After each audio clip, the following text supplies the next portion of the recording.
Chapter 93। इसीलिए Oberoi empire के साथ पार्टनरशिप का मौका पाने के लिए गुप्ता कॉर्पोरेशन ने अपना सब कुछ दांव पर लगा दिया था। उनके लिए ये काफी बड़ी डील होने वाली थी, जिसे हासिल करने के लिए वो कुछ भी करने को तैयार थे। उसी तरह तान्या और उसकी टीम ने भी बहुत मेहनत की, ओबरॉय एम्पायर के साथ पार्टनरशिप की नहीं, बल्कि गुप्ता कॉर्पोरेशन से वो सारी चीजें छीनने के लिए। पलक झपकते ही एक हफ्ता निकल गया और आज फाइनली वो हैकिंग कंपटीशन का दिन आ चुका था। उसी सुबह जब तान्या और उसकी टीम कंपटीशन के लिए निकलने ही वाले थे, तभी अचानक कुछ पुलिस वाले वहां आ गए और उन्होंने पूछा, क्या आप तान्या आहूजा हैं?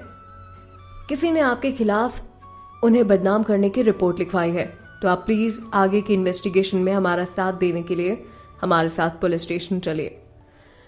रौबदार आवाज में पुलिस वाले ने ये तो कह दिया, पर ऐसे सिचुएशन में क्या होने वाला था? प्रखर ने अपनी फटी हुई आंखों से उन्हें घूरा और उनसे पूछा, बदनाम?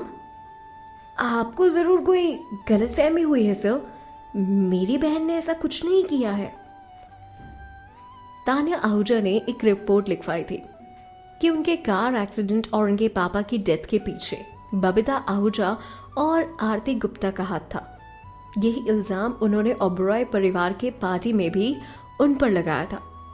पहले उन दोनों औरतों ने इसे इग्नोर करना चाहा, पर इस बेमतलब के इल्जाम की वजह से गुप्ता कॉर्पोरेशन का नाम खराब हो रहा है, इसलिए उन्होंने आपके खिलाफ रिपोर्ट लिखवाई है। अगर तान्या आहूजा इस बात के लिए कोई भी सबूत कोर्ट में पेश नहीं कर पाई, तो उन्हें मानहानि के तौर पर बहुत बड़ी रकम चुकानी होगी और इस बेमतलब के इल्जाम के लिए उन्हें हो सकता है जेल भी जाना पड़े। पुलिस ने ये सब उनको बताया, पर उनके कहने से साफ लग रहा था कि वो किसी तरह से बात कर रहे हैं और उन पर किसी तरह से एक प्रेशर क्रिएट किया जा रहा है और शायद उसी प्रेशर के चक्कर में उन्हें तान्या को जेल ले जाने के लिए आना पड़ा। पुलिस के अपनी बात खत्म करने पर तान्या ने उन पर जोर से हंसते हुए कहा, उसे उस पर बहुत जोर से हंसी आ रही थी। आरती और उसकी गैंग एक अलग ही किस्म की औरतें थी, वो उसे सही तरीके से हरा नहीं पाई थी, तो अब उन्होंने ये बेकार और घटिया तरीका अपनाया था। हालांकि उसे मानना पड़ा कि उसकी गलती थी कि उसने उन्हें ये मौका दिया। किसी को बदनाम करने का केस छोटा नहीं होता, उसमें कोर्ट रूम के ड्रामे से लेकर मानहानि के तौर पर बड़ी रकम भी चुकानी पड़ती है।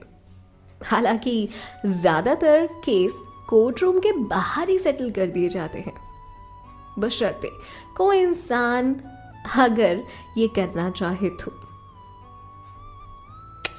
अब पार्टी के बाद से ही गुप्ता कॉर्पोरेशन को बिजनेस में बहुत ही ज्यादा नुकसान हो रहा था, क्योंकि कुछ शेयर होल्डर्स और स्टेक होल्डर्स और कस्टमर्स को अपने बॉस के कैरेक्टर पर शक होने लगा था, क्योंकि उस दिन पार्टी में शहर के सभी नामी गिरामी लोग प्रेजेंट थे और उन्होंने वहां आरती और आशीष का ये ड्रामा पूरी तरह से देख लिया था। सब ऐसे में शक होना तो लाजमी भी था, पर उसे उम्मीद नहीं थी कि आशीष गुप्ता इतना गिर जाएगा और उसी दिन ऐसी हरकत कर बैठेगा। उसे नहीं पता था कि तान्या हैकिंग कंपटीशन में हिस्सा लेने वाली थी, पर उसने उस पल तक का इंतजार नहीं किया जब वो उसे मरा हुआ देखना चाहते हो। तो उस दिन गुप्ता कॉर्पोरेशन और ओबरॉय एम्पायर की पार्टनरशिप होने वाली थी।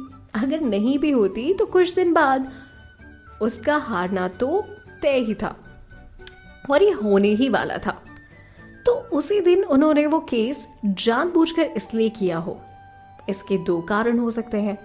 पहला कि शायद वो डर गए होंगे कि कहीं तान्या उस कंपटीशन में हिस्सा लेकर जीत ना जाए, और दूसरा ये कि वो दो चीजों के एक साथ अच्छे होते हुए देखना चाहते हो। नंबर 1 तो उनकी पार्टनरशिप हो जाए और दूसरा तान्या से बदला भी ले लिया जाए।